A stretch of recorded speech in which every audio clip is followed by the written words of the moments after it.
See that? That's called dread. Oh my god, I thought I saw something walk down the stairs. That's called fear. And this is called shitting yourself. Did this bitch just turn off all the lights in the house? Oh, you did? Games like Phasmophobia and VR Chat, to an extent, let you experience horror to the fullest.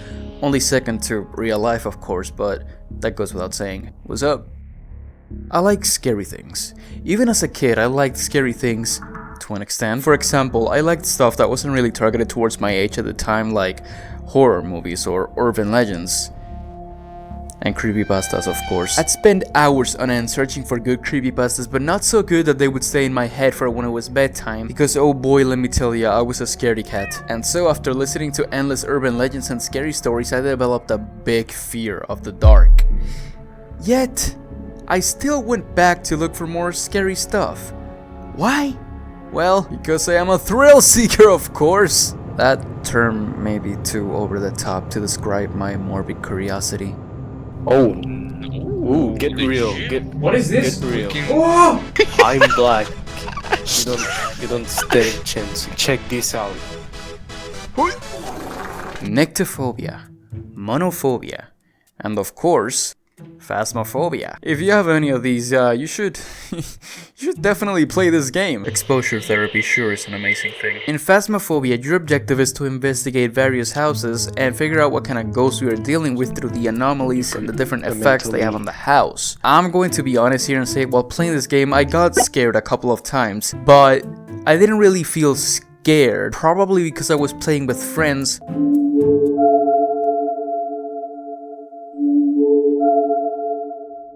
What the f- Oh, a skull! Found a clue! Is this like Slenderman? Am I gonna get my ass beaten now by the ghost? God, this f***ing ghost is so lazy! Do something! Scare me! I probably shouldn't have said that. Hello! Hello! Bloody Mary! F***ing Charlie! Charlie, what do you want me to do? What the f- Why would you- Are you trolling me? Huh? Hey bro, listen, you don't gotta do me like this. Listen, I'm not playing around the breaker room because I'm scared. This is simply the best strategic approach when fighting a ghost, alright? What the f- What is that? What is that sound? What is that? What the f- What is that? What? No, let me run! No, fucking move! Move! Playing Phasmophobia alone versus playing with friends makes a world of difference. You see, when you play with friends, you not only have someone to rely on, you also are relieved from the stress the game is supposed to put on your shoulders. And something as simple as cracking jokes can cut the dense atmosphere like it's nothing. But when you're alone, there is no comic reliefs in between. There is nobody around to help you, so you can figure where all of your attention goes. The present, the now, the uncanny feeling of being prey to something outside of your world. Uncanny. Have you ever found yourself in an uncanny situation? When your brain, not all of it, finds something worrying due to the mystery behind this thing, even though it does not pose a clear threat, this thing will give rise to a war that takes place in your mind.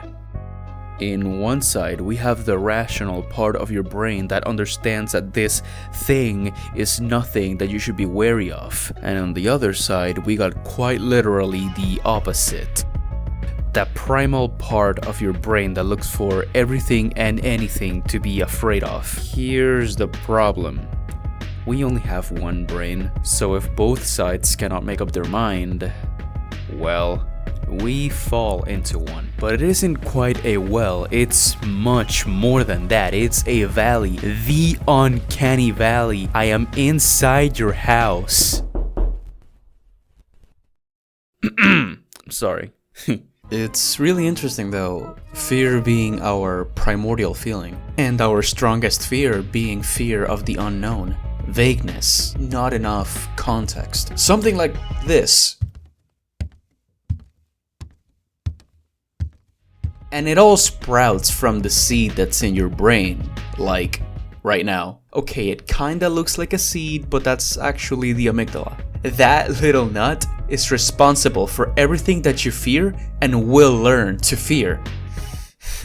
Life would be tragic if it wasn't so funny. Stephen Hawking. Alright, back to Phasmo. Honestly, I don't think this game would have made me feel much had I played it on desktop. A lot of horror games really lack those extra layers of immersion that really make you fear for your safety. For example, if you were to play a scary game on desktop and say you really want to look behind you to see if there's anything there, moving your mouse a bit won't hinder your movements at all, since you can just look the other way and start running. Now, while it's technically the same thing for VR, moving your mouse a couple of inches will never replace the physical action of having to turn your neck and body behind you to check out your biggest blind spot. It's the same game and the same action, so whether you do it on desktop or VR, you'll end up with the same results, but the feeling, the tension, the build-up, the anticipation, the curiosity, whatever you want to call it, it could never compare.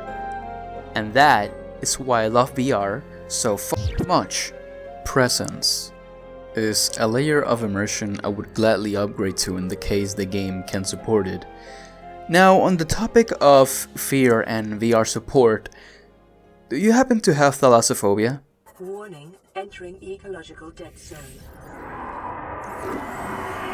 You can answer that question for me next week, but until then, I've been blessed to have had your attention. Nos vemos. Why is this room so fucking dark? I'ma bounce. Goodbye, y'all.